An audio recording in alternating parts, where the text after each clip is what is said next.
दोस्तों, कन्याओं को ऐसा खाना कभी मत खिलाना। माता शेरा वाली हो जाती है, नाराज व्रत पूरा नहीं माना जाता। साथ ही जानिए, नवरात्रि में जो क्यों सूख जाते हैं, क्यों आपके जौ में हरियाली नहीं आती है, आखिर ये क्या संकेत देता है। नवरात्रि में जो अखंड ज्योति जलती है, उसकी बाती का हम क्या करें। साथ ही साथ यह भी जानिए कि नवरात्रि में जो कलश के नीचे चावल रखे जाते हैं और उसके ऊपर नारियल रखा जाता है, उसका हम क्या करें और बचे हुए तेल का क्या करें, कन्या पूजन कैसे करें और क्या है शुभ मुहूर्त। इस खूबसूरत वीडियो को लाइक जरूर करें। आज का वीडियो बहुत ही सुंदर है, आपको कहीं भी जाने की आवश्यकता नहीं पड़ेगी। समस्त जानकारी, नवरात्रों की पूरी जानकारी इस वीडियो में है। खासकर कन्या पूजन कैसे करना है, सप्तमी को है, अष्टमी को है, नवमी कब है, समस्त जानकारी इस वीडियो में हम आपको दे रहे हैं। दोस्तों, जो भक्त सच्चे दिल से माता रानी की पूजा आराधना करते हैं और उनकी भक्ति में लीन हो जाते हैं, तो माता रानी उनकी सच्ची भक्ति से उनकी पुकार अवश्य सुनती है और जो इच्छाएं उसके मन में होती हैं, तो माता रानी उसे वो सब कुछ देती है जो उसको चाहिए होता है। माता लक्ष्मी दोनों हाथों से धन की वर्षा करती है। माँ दुर्गा उसी पर अपनी कृपा दृष्टि बनाती है जो नवरात्रों में खास तौर पर माता की सेवा में लग जाता है। देखिए, माता की सेवा में आपको बिल्कुल भी कंजूसी नहीं करना है। दिल खोलकर माता रानी की सेवा करें, जितना हो सके माँ को प्रसन्न करने में लग जाए। साल भर के इस त्योहार में माता धरती पर आती है और उसी पर कृपा दृष्टि बनाती है जो माता को सच्चे हृदय से प्रसन्न करता। दोस्तों, सबसे पहली बात, नवरात्रि में हम एक माटी के प्याले में जौ भरते हैं ताकि हमारे घर में सुख शांति बनी रहे और माता प्रसन्न हो जाए। जहाँ जब हरे भरे होते हैं तो घर में हरियाली आती है और सुख समृद्धि की प्राप्ति होती है। जौ जो हरे भरे होते हैं तो समस्त देवी देवता खुशियां मनाते हैं और घर की उन्नति के लिए कामनाएं करते हैं, आशीर्वाद देते हैं। हरे भरे जौ में साक्षात माता रानी अपने 9 स्वरूपों के साथ खेलती हैं और घर में सुखों की बारिश होती है तथा धन की बारिश होती है। और जिस घर में जौ के अंदर से हरियाली नहीं आती है, तो उस घर में पहले ही पता चल जाता है कि अब आपके घर में गरीबी आने वाली है तथा परेशानियों आने वाली है, क्योंकि आपने पूजा पाठ में कोई ऐसी गलती कर दी होगी जिसके कारण जो में हरियाली नहीं आ पाई। देखिए, आपको बता दें, हैरानी वाली बात तो है, बिना पानी के माटी में जौ डालते ही उग जाते हैं, वो भी बिना देखभाल करें, हरियाली उसमें निकल आती है। लेकिन जब हम कलश स्थापना करते हैं और जौ होते हैं, तो ये बहुत ही सोचने समझने वाली बात है कि आपकी देख-रेख में, और जबकि आपने पानी बराबर डाला, परिवार ने अच्छे से देखा, फिर भी ऐसा होने के बाद जब उसमें जौ निकले तथा हरियाली ना उगे, तो समझ ले साक्षात माता रानी आपसे नाराज है, क्रोधित हो चुकी है। माता रानी अपनी संतान को सदैव माफ कर देती है। आप सच्चे हृदय से माता रानी से माफी मांग लें। माता करुणामयी है और अपने भक्तों को, अपने बेटों को, अपने लाल को वह सदैव माफ करती हैं। जौ में कम हरियाली आना मतलब घर में धीरे धीरे खुशियों का वास होगा और ज्यादा हरियाली आने पर धन की वर्षा होगी। घर में धन का आगमन होना शुरू हो जाता है। दोस्तों, नवरात्रि समाप्त होने के बाद हरे भरे जौ का क्या करें। पहली बात तो ये है कि इसमें जो आपने 1 रुपए का सिक्का डाला है, उसे आप अपने धन रखने के स्थान पर रख लें। इससे धन में बढ़ोतरी होती है दोस्तों। और अंत में नवरात्रि समाप्त होने के बाद इन जौ में से थोड़े पत्ते माता रानी के प्रसाद के स्वरूप में पूरे परिवार को खिलाए। इसके पत्ते खाना बहुत ही शुभ और मंगलकारी माना जाता है। इसे जो भी खाता है वो जल्दी बीमार नहीं पड़ता। और बाकी आप इन जौ को गंगा में विसर्जित कर दें या नदी की धारा में छोड़ दें। इससे आपका व्रत संपूर्ण और सफल हो जाएगा। दोस्तों, कई लोग अपने घर में अखंड ज्योत चलाते हैं और जो बबाती होती है तथा तेल बाती, उसे कई लोग इधर उधर फेंक देते हैं या अपने घर में संभाल कर रख लेते हैं या फिर पानी में डाल देते हैं, जो कि इससे आपको कोई फायदा नहीं होता। जो अखंड ज्योति होती है उसे आप मामूली ना समझे। ये बुझने के बाद भी जागृत अवस्था में होती है। इसमें साक्षात माता दुर्गा का वास होता है। ये चैतन्य अवस्था में होती है, जागृत होती है। दोस्तों, नवरात्रि समाप्त होने के बाद इसके बचे हुए तेल को आप बच्चों की मालिश करने के लिए रखें और आप भी इससे मालिश करें। इससे आपकी सभी बीमारी दूर हो जाएगी और आपके ऊपर सकारात्मकता का संचार होगा। और साथ ही साथ जो अखंड ज्योति की बातें होती हैं उसे आप अपने बाजू में बांध लें। ऐसा करने से आपको धनी होने से कोई नहीं रोक सकता। बच्चे बड़े सभी बांध सकते हैं। इसको बड़ा करने के लिए इसमें आप कलावा बांध सकते हैं। दोस्तों, नवरात्रि में जब कलश स्थापना की जाती है तो कलश के नीचे चावल जरूर रखे जाते हैं। इससे तेजी से धन बढ़ता है, माता लक्ष्मी की कृपा प्राप्त होती है। और बाकी चावलों को आप पक्षियों को डाल दें या गंगा में विसर्जित कर दें। और जो कलश और जव होते हैं उसे आप गंगा में विसर्जित कर दें। ऐसा करने से नवरात्रि का संपूर्ण फल प्राप्त होता है और व्रत रखने का फल शीघ्र ही मिलता है। और दोस्तों, भूल कर भी ये गलती कभी मत करना। गंगा में कचरा आदि धूप बत्ती के डिब्बे, माचिस के डिब्बे भूल कर भी मत डालना। सड़े गले फूल गंगा में नहीं डालना चाहिए। इससे उल्टा व्यक्ति नरक में चला जाता है और परिवार में गरीबी का वास हो जाता है। गंगा मैया क्रोधित हो जाती है और श्राप देती है। इसीलिए ऐसा घोर पाप कभी मत करना। इसके पीछे एक कथा है। जब गंगा मैया भगवान शिव से शिकायत लेकर पहुंची, तब भगवान शिव कहते हैं, जो मनुष्य गंगा को मैला करेगा वह कभी पवित्र नहीं कहलाएगा। वह हमेशा नरक में भटकता रहेगा। उसे मोक्ष प्राप्त नहीं होगा। वह नरक के भांति इसी पृथ्वी लोक में भ्रमण करता रहेगा। इसीलिए गंगा को मैला नहीं करना चाहिए, नहीं तो आपका समस्त पुण्य नष्ट हो जाएगा। आपका पुण्य भूत पिशाच को प्राप्त हो जाएगा। दोस्तों, अगर आपको माता रानी की चुनरी उपहार में मिली है, जैसे जागरण आदि से या किसी पंडाल से या धार्मिक यात्रा से, तो ऐसी माता की चुन्नी बहुत ही शुभ मानी जाती है। इससे आपका वैवाहिक जीवन सफल हो जाता है।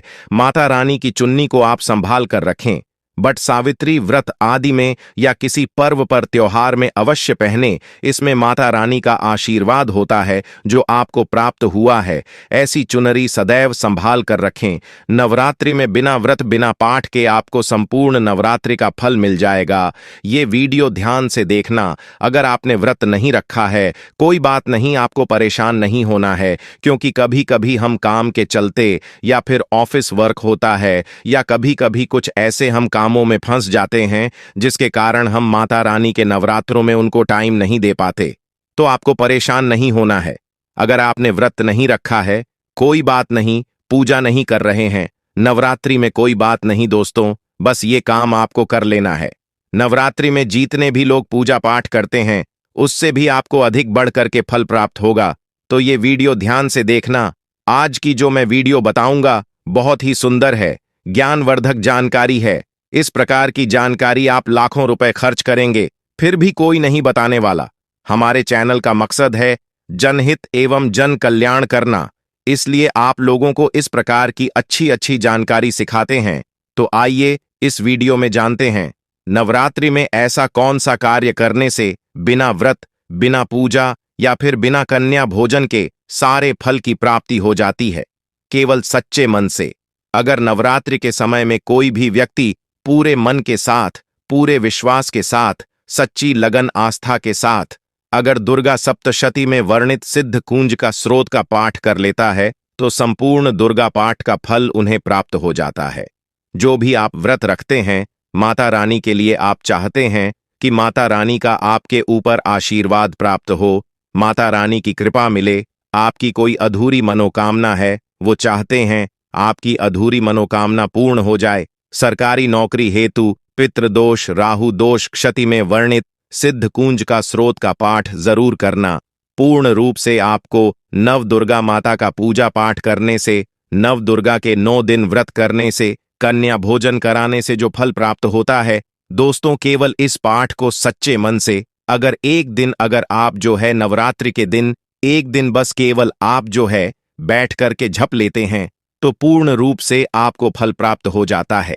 मैं आप लोगों को बताना चाहूंगा, जो लोग सामर्थ्यवान हैं ऐसे लोगों को कन्या पूजन भी जरूर करना चाहिए। मैं कल की भी वीडियो में बताया हूं। अब कन्या पूजन का बेनिफिट क्या है, तो माता रानी स्कंद पुराण में भी लिखा है और कई सारे हमारे जो है देवी पुराण में भी इसका वर्णन मिलता है। माता रानी जितना पूजा पाठ से प्रसन्न होती है उतना ज्यादा कन्या भोजन कराने से हो जाती है, क्योंकि कन्याओं को देवी का स्वरूप माना जाता है। और जो कन्या होती है नवरात्रि के समय में ये साक्षात नव दुर्गा का स्वरूप हो जाती है। मैं कन्या पूजन के बारे में विस्तार से वीडियो के अंत में बताऊंगा, तो वीडियो में कंटिन्यू बने रहना। कन्या पूजन कैसे करना है और क्या मुहूर्त है, सब बताऊंगा। दोस्तों, दूसरी जानकारी बता रहा हूं। ये जानकारी आपकी जिंदगी में बाहर लाएगी, आपके जीवन में चल रही परेशानी को दूर करेगी, क्योंकि हम आप लोगों को बहुत सरल सरल साधारण सी विधि बताते हैं जिसमें आप सभी दर्शकों का कल्याण छुपा होता है। तो नवरात्रि के दौरान आपको एक पुष्प का पौधा जरूर लगाना है। मैं इसका फायदा भी बताऊंगा। कौन कौन से पुष्प लगाने चाहिए, हमारे धर्मशास्त्रों के अनुसार कहा गया है। दोस्तों, अगर कोई व्यक्ति मंदिर के किनारे में मदार का पौधा लगा दे, ध्यान से सुनिए, जो सफेद कलर का मदार का पौधा होता है, तो उसका पौधा आपको जो है पुण्य की प्राप्ति देगी। जो व्यक्ति चढ़ा रहा है उसको आधा फल मिलेगा और आधा फल आपको प्राप्त होना शुरू हो जाएगा। तो मदार का पौधा अगर कोई भी व्यक्ति नवरात्रि के समय में किसी भी शिव मंदिर है, माता रानी का मंदिर है, उनके समीप में जाकर के लगाता है तो अक्षर पुण्य की प्राप्ति होती है। न इसमें आपको व्रत करना है, न पूजा पाठ करने की जरूरत है। बस आप जो है कोई भी फूलों का पौधा लगा सकते हैं। इस श्रेणी में आते हैं जैसे मदार का पौधा, सदाबहार का पौधा। सदाबहार हमेशा हरियाली रहता है और ये हमेशा फूलते हैं। ऐसे फूल का आपको चयन करना है जो हमेशा फूलते रहे, जिसमें फल फूल आते रहे। कनेर का पौधा, जो कनेर का पौधा है, ये देवी माँ का श्रृंगार कहा गया है। कनेर के पौधे से अगर कोई भी व्यक्ति कनेर का पौधा, सफेद कलर का अगर कनेर है, तो फिर इसे अति उत्तम माना जाता है। कनेर के पौधे को पार्वती का स्वरूप कहा गया है। धर्मशास्त्रों में तो कनेर का पौधा चढ़ाने से माता रानी बहुत प्रसन्न होती है और गोदान के बराबर हमें फल की प्राप्ति होती है। आप चाहते हो तो गुड़हल का पौधा लगा सकते हैं। दोस्तों, मंदिर के किनारे में, देवी मंदिर के किनारे में अगर कोई भी व्यक्ति गुड़हल के फूल का पौधा लगता है तो हमारे धर्मशास्त्रों में ऐसा कहा गया है, गुड़हल के वृक्ष पर साक्षात जगदम्बा का वास होता है। जी हां, ये मैं कोई हवा में हवाई बात नहीं कर रहा हूं, प्रमाणित बात कर रहा हूं। धर्मशास्त्रों में भी लिखा है। आप माता रानी को 56 भोग लगाएं या ना लगाएं, कोई श्रृंगार का सामान चढ़ाए या ना चढ़ाए, इससे कोई फर्क नहीं पड़ता। लेकिन अगर कोई भी व्यक्ति नवरात्रि के समय में गुड़हल का पुष्प माता रानी को सच्चे मन से करके माला बना करके माता को चढ़ा देना, संपूर्ण व्रत का फल मिल जाएगा। आपने नवरात्रि का व्रत रखा हो या ना रखा हो, इससे कोई फर्क नहीं पड़ता। बस गुड़हल का फूल माता रानी को चढ़ा देना। तो ऐसा कहा गया है, कोई व्यक्ति अपने जीवन काल में अगर नवरात्रि के समय में गुड़हल का पौधा लगा देता है और इस पौधे में फूल आना शुरू हो जाते हैं और यह फूल अगर देवी देवताओं को चढ़ना शुरू हो जाते हैं, तो माता रानी आजीवन आपकी बिल्कुल ही मदद करेंगी, आपके ऊपर अपनी कृपा बरसाएगी, आपको अपना पूर्ण आशीर्वाद देंगी और जब तक आप इस संसार में जिएंगे कभी भी निर्धन नहीं रहेंगे। ये दोस्तों देखिए, आपको वीडियो के बीच में बताया था कि कन्या पूजन 2024 में कब है और क्या है शुभ मुहूर्त, आइए जानते हैं। लेकिन याद रहे, कन्याओं को ऐसा खाना कभी मत खिलाना, नहीं तो उल्टा आप बर्बाद हो जाओगे। जानिए कन्याओं को क्या खिलाना चाहिए और क्या नहीं, और क्या उपहार देना चाहिए और कौन सा उपहार नहीं देना चाहिए। दोस्तों, इस बार के नवरात्र बहुत ही शुभ और मंगलकारी माने जा रहे हैं। इस बार शारदीय नवरात्र 3 अक्टूबर दिन गुरुवार को शुरू होकर और इसका समापन 12 अक्टूबर दिन को होगा। ऐसे में 12 अक्टूबर दिन शनिवार को ही दुर्गा विसर्जन होगा। जो लोग माता रानी की स्थापना करते हैं, मूर्ति स्थापना करते हैं, वह लोग 12 अक्टूबर दिन शनिवार को विसर्जन करेंगे। दोस्तों, नवरात्र की अष्टमी और नवमी तिथि पर कन्या पूजन का विधान है। इस बार महाअष्टमी तिथि 10 अक्टूबर गुरुवार और नवमी तिथि 11 अक्टूबर 2024 दिन शुक्रवार को है। ऐसे में आप अष्टमी और नवमी को इन दोनों तिथि में कन्या पूजन अवश्य ही करें। सभी कष्ट, दरिद्रता, दुख, कष्ट नष्ट हो जाते हैं। नवरात्रि में माता रानी का व्रत और पूजन किया जाता है, लेकिन नवरात्रि के दौरान सबसे ज्यादा महत्व होता है कन्या पूजन का। दोस्तों, कन्या रानी जो होती है फूल की पंखुड़ियों की तरह नाजुक होती है। कन्या पूजन सर्वोपरि है, श्रेष्ठ है। कन्या के रूप में स्वयं जगदम्बा देवी माता, वैष्णो नौ देवियां अर्थात समस्त ब्रह्मांड इनके शरीर के कण कण में वास करते हैं। बहुत कम लोग जानते हैं 33 कोटि देवी देवताओं का वास होता है। कन्याओं के मस्तक पर कन्या चाहे छोटी हो चाहे बड़ी हो, वह सदैव पूजनीय है। मां के समान मानी जाती है। दोस्तों, माना जाता है व्रत और उपासना से माता रानी इतना प्रसन्न नहीं होती है जितना कि कन्या पूजन से होती है। नवरात्रि में छोटी छोटी कन्याओं को माता रानी का स्वरूप माना जाता है। कन्याओं को भोग लगाया जाता है, उन्हें प्रसन्न किया जाता है और बदले में आशीर्वाद मांगा जाता है। कन्याओं को प्रसन्न करने के लिए गिफ्ट आदि उपहार वगैरह दिए जाते हैं। माना जाता है अगर कन्याओं को कोई भेंट दी जाए और वो उसे खुशी खुशी स्वीकार कर ले तो इसका मतलब है माता रानी अर्थात माता वैष्णो ने वो भेंट स्वीकार कर ली। जिन पर कन्या प्रसन्न होती है तो समझो उन्हें माता रानी का आशीर्वाद मिल गया और रानी की कृपा से उन्हें मुंह मांगा वरदान प्राप्त होता है। कन्या पूजन कोई मामूली पूजन नहीं होता। समस्त ब्रह्मांड में जो पूजा होती है उनसे बढ़कर कन्या पूजन को माना जाता है। 10 बार गंगा स्नान करने से और 100 बार यज्ञ करने से पुण्य प्राप्ति होती है। नवरात्रि में 2 साल से लेकर 10 साल तक की कन्या का पूजन होना चाहिए। अष्टमी अथवा नवमी को कन्याओं के पैर धोकर भोजन कराना, उपहार आदि देना श्रेष्ठ माना जाता है, दुर्लभ माना जाता है। ऐसा मौका कभी हाथों से नहीं जाने देना चाहिए। इस दिन जितना ज्यादा हो सके कन्याओं को हाथ पकड़कर, पैर पकड़कर अपने घर तक लेकर आए। और हां, माता को एक लायक जरूर करें। लायक करने में कंजूसी ना करें। दोस्तों, कैसे करें कन्याओं का स्वागत? कन्या जब आपके घर आए तब सभी के पैरों को दूध और पानी से उनके पैरों को धुलाना चाहिए। खासकर मर्दों को कन्याओं के पैरे अवश्य धोने चाहिए। इससे मैया वैष्णो प्रसन्न होती हैं। दोस्तों, फिर उसके बाद कन्याओं को किसी साफ जगह पर जमीन पर कपड़ा बिछाकर बैठाना चाहिए। उनके माथे पर अक्षत, फूल और कुमकुम लगाना चाहिए। फिर उसके बाद भोजन ग्रहण करवाना चाहिए। लेकिन हमेशा याद रहे, कन्याओं की थाली में 3 पूरियां कभी ना रखें, नहीं तो घोर अशुभ माना जाता है। 3 पूरियां तथा 3 रोगियों मरने वाले व्यक्ति के लिए निकाली जाती है और जेल में कैदियों के लिए दी जाती है। ऐसे में कन्याओं को उनकी थाली में 3 पूरी कभी ना दें, लेकिन 1-2 करके पूरियां दे सकते हैं। इससे 3 संख्या बढ़ जाती है और दोष भी नहीं लगता। दोस्तों, कन्याओं को खाना खिलाने के बाद अंत में कन्याओं के सिर पर लाल चुनरी उड़ाना चाहिए। कन्याओं को डब्बा बंद कोई भी ऐसी चीज न खिलाएं जिसमें लहसुन प्याज होता है। कई चीज तो ऐसी होती है मार्केट में जिसके अंदर लहसुन प्याज का इस्तेमाल होता है। ऐसा आप कभी मत करना। दोस्तों, कई लोग कन्या पूजन में खाना घर पर नहीं बनाते और मार्केट से रेडीमेड लाकर ही खिलाते हैं तथा दही जलेबी खिलाते हैं, जो कि शुभ नहीं माना जाता। दोस्तों, ऐसा खाना वो लोग खिलाते हैं जिनके घर में मान लीजिए कोई दुर्घटना, आंधी हो गई है या घर में कोई बीमार है या कोई मुसीबत है, तब वो ऐसा करते हैं। लेकिन अगर आप स्वस्थ हैं, आपको कोई पीड़ा नहीं है, तो ऐसा भूल कर भी नहीं करना चाहिए। माता रानी दही जलेबी नहीं, आपके हाथों का बना भोजन खाना चाहती है, आपका प्यार चाहती है। फिर चाहे आप घर में एक ही पूरी क्यों ना बनाएं माता के लिए, पर आप स्वयं ही अपने हाथों से माता रानी को भोजन खिलाएं। देखिए, भले ही आप दही जलेबी खिला सकते हैं, परंतु माता को घर का बना हुआ शुद्ध भोजन ही अति प्रिय है। खासकर नवरात्रों के दौरान घर में पक्का खाना अवश्य बनाना चाहिए। माता रानी बहुत प्रसन्न होती है। घर का बना पक्का खाना ही कन्याओं को खिलाना चाहिए। हमेशा याद रखें, कन्याओं को प्लास्टिक के बने धोने में खाना नहीं खिलाना चाहिए।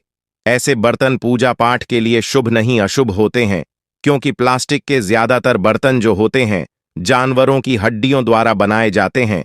मित्रों, शुक्रवार का दिन माता संतोषी को समर्पित होता है और माता संतोषी नवरात्रों के दिनों में सक्रिय अवस्था में होती है, यानी वो भी 9 देवियों के साथ में आपके घर में आती है। इसीलिए कन्याओं को भूलकर भी शुक्रवार का दिन अगर पड़ जाए तो खट्टी चीज घर में नहीं बनानी चाहिए और कन्याओं को भी खट्टी चीज नहीं खिलानी चाहिए। घोर पाप लगेगा आपका, किया कराया सब बर्बाद हो सकता है। खट्टी चीजों से माता संतोषी रुष्ट हो सकती है, चिढ़ सकती है, आपको श्राप दे सकती है। इसीलिए नादान ना बने दोस्तों। भोजन करने के बाद कन्याओं की थाली में एक लौंग जरूर रखना चाहिए, क्योंकि लौंग देवी शक्ति तथा दुर्गा मां को बहुत प्रिय है। लौंग माता शक्ति का प्रतीक होती है। लौंग में नव दुर्गा का वास होता है। इन 9 दिनों में माता रानी को लौंग का भोग ही लगाया जाता है, तो खाना खाने के बाद कन्याओं को लौंग अवश्य अर्पित करें। माता रानी को अमृत से बढ़कर लौंग प्रिय है। इसीलिए कन्याओं को थाली में चुपचाप एक लौंग जरूर रख दें। आपका भाग्य चमक जाएगा। माता लक्ष्मी आपकी जीवन में धन की कोई भी कमी नहीं होने देगी। दोस्तों, आपको बता दें कन्याओं को उपहार में क्या दे। कन्याओं को खुश करने के लिए उनकी थाली में दक्षिणा डालें, ताकि आपके घर में संपन्नता बनी रहे तथा धन की कोई भी कमी ना हो। कन्या जब आपके घर से खुशी खुशी धन लेकर जाती है, तो वह भी आपको खुशी खुशी कई गुना आपको धन प्रदान करती है। इस समय कंजूसी मत करना, खुशी खुशी कन्याओं को धन अवश्य देना। कन्याओं को कोई सुंदर गिफ्ट दे सकते हैं। शास्त्रों में बताया जाता है कि कन्या जितना खुश होती है, माता रानी उतनी ही जल्दी फल की प्राप्ति प्रदान करती है। ऐसे में आप कन्याओं को चॉकलेट बॉक्स दे सकते हैं। भक्तों, सच्चे दिल से मांगी हुई मुराद माता रानी अवश्य ही पूरी करती है। सच्चे दिल का मतलब होता है मन में कोई भी लालच ना हो, और अगर वो लालच माता को पाने के लिए बन जाए तो उसे बोलते हैं सच्ची श्रद्धा और सच्ची भक्ति। ऐसी भक्ति के आगे स्वयं 33 कोटि देवी देवता आपको नमस्कार करते हैं। ये दोस्तों, नवरात्रों के दिनों में अगर मिल जाए आपको ये संकेत, तो समझो माँ दुर्गा आपके घर में आ चुकी है। यह संकेत बताते हैं माँ दुर्गा का आशीर्वाद आपको प्राप्त होने वाला है। तो आइए शुरू करते हैं। पहला संकेत, जब आप कलश स्थापना करते हैं तो जौ से निकली हरियाली बहुत ही शुभ मानी गई है। कहा जाता है कि जौ से निकली हरियाली हमारे भविष्य में होने वाले अच्छे और बुरे होने का संकेत देती है। यह सभी बातें हमारे आने वाले साल का भविष्य बताती हैं। यदि आपने जॉब हैं और वो किसी कारणवश नहीं हो पाए हैं, तो ये संकेत बड़ा ही मनहूस माना गया है। कहा जाता है कि नवरात्रों में जो अगर सूख जाते हैं या बढ़ते नहीं हैं, तो आपको समझ लेना चाहिए कि ये साल आपका खराब होने वाला है तथा घर में कोई बीमारी आने वाली है या दिन या कोई घटना घटने वाली है। दोस्तों, ये धन हानि का संकेत माना गया है, क्योंकि आपने कोई ना कोई गलती ऐसी कर दी होगी जिसके कारण माता रानी नाराज हो गई है। इसीलिए माता से आप क्षमा अवश्य मांग लें। माँ अपने भक्तों को अवश्य माफ करती है। एक माँ ही होती है जो अपने बेटे को, अपने लाल को हर गलती पर माफ करती है। लेकिन ऐसा बेटा किस काम का जो माँ से माफी ना मांगे। माता रानी से अपनी गलती की माफी अवश्य मांग लें। माँ वैष्णो अपने भक्तों को कभी निराश ही नहीं करती, बल्कि उन्हें धन धान्य से और खुशियों देती है। दोस्तों, यदि आपकी नींद नवरात्रि के दौरान सुबह 4 बजे के आसपास खुलती है, तो इसे बड़ा ही शुभ संकेत माना जाता है, क्योंकि यह समय ब्रह्म मुहूर्त कहलाता है। इस समय देवी शक्ति अपने सच्चे भक्तों को ही जगाती है। इस समय उठाना मतलब माता की कृपा प्राप्त करने के बराबर माना गया है। ये संकेत बताते हैं कि माता की सच्ची भक्ति का प्रभाव आपके ऊपर हो चुका है और माता रानी आपको जल्दी ही कोई खुशखबरी देने वाली है। माँ आपकी सच्ची भक्ति से बहुत खुश है। दोस्तों, यदि नवरात्रि में आपका मन प्रसन्न होने लगे, पूजा पाठ में आपका मन लगने लगे, पूजा करते समय मन का शांत होना ये दर्शाता है कि आपको बहुत जल्द माँ की कृपा प्राप्त होने वाली है। माता रानी आपकी भक्ति से बहुत खुश है। आपकी भक्ति माता रानी को आनंद दे रही है। ऐसे व्यक्ति को समझ जाना चाहिए कि उसके जीवन में अब अच्छा समय आने वाला है। दोस्तों, नवरात्रि के दौरान अगर माँ के गले से फूल गिर जाए तथा जो के हरे भरे पत्ते अगर बिन हवा के हिल जाए, तो इसे अति उत्तम माना गया है। ये संकेत बताता है कि माता रानी का आगमन आपके घर में स्थायी रूप से हो चुका है। आपको माता लक्ष्मी की कृपा प्राप्त होने वाली है। ये संकेत कुछ खास लोगों को ही दिखाई देते हैं। माना जाता है कि अगर पूजा करते समय धुआं अधिक बढ़ जाए, तो इससे यह पता चलता है कि आपके घर से गरीबी हमेशा हमेशा के लिए जाने वाली है। तो भक्तों, गाय के माथे पर कुमकुम लगाना ना भूले तथा गाय को रोटी जरूर खिलाएं। इससे मां दुर्गा अत्यंत प्रसन्न होंगी और आपकी झोली खुशियों से भर देंगी। द्वार पर गाय का बार बार आना भी जीवन में आने वाले अच्छे संकेतों की ओर इशारा करता है। दोस्तों, सपने में शेर का दिखाई देना। अगर आपके सपनों में मां दुर्गा दिखाई देती है, अर्थात कोई भी देवी अगर आपके सपनों में दिखाई देती है, तो बड़ा ही शुभ माना गया है। नवरात्रों में पावन अवसर पर माता के दर्शन किसी खास भक्तों को ही होते हैं। ये सपने कभी किसी को शेयर मत करना। यदि माता की सवारी तथा शेर रात्रि में सपनों में बार बार दिखाई देता है, तो मां दुर्गा आपसे प्रसन्न है। यह संकेत बताते हैं कि जल्द ही आपकी कोई मनोकामना अवश्य पूर्ण होगी और आपके शत्रुओं का नाश हो जाएगा। शत्रु आपके नाम से ही थर थर कांपने लगेंगे। मां दुर्गा का वाहन शेर है, इसीलिए नवरात्रों में शेर का दिखाई देना अत्यंत शुभ संकेत होता है। दोस्तों, यदि कोई छोटी कन्या आपको सुबह सुबह लाल वस्त्र धारण किए हुए दिखाई देती है तो आपने साक्षात मां दुर्गा के दर्शन किए हैं। यदि नवरात्रों में सबसे पहले आपके घर में कन्याओं का आगमन हो जाए तो समझो आपको दुनिया की कोई भी शक्ति, ब्रह्मांड की कोई भी शक्ति आपको करोड़पति होने से नहीं रोक सकती। आपके जीवन में, आपके घर में माता लक्ष्मी का आगमन होने वाला है। आप दिन दुगनी रात चौगुनी तरक्की करेंगे। अब आप खुशियां मनाइए। भक्तों, वीडियो पसंद आई हो तो लाइक जरूर करें। धन्यवाद।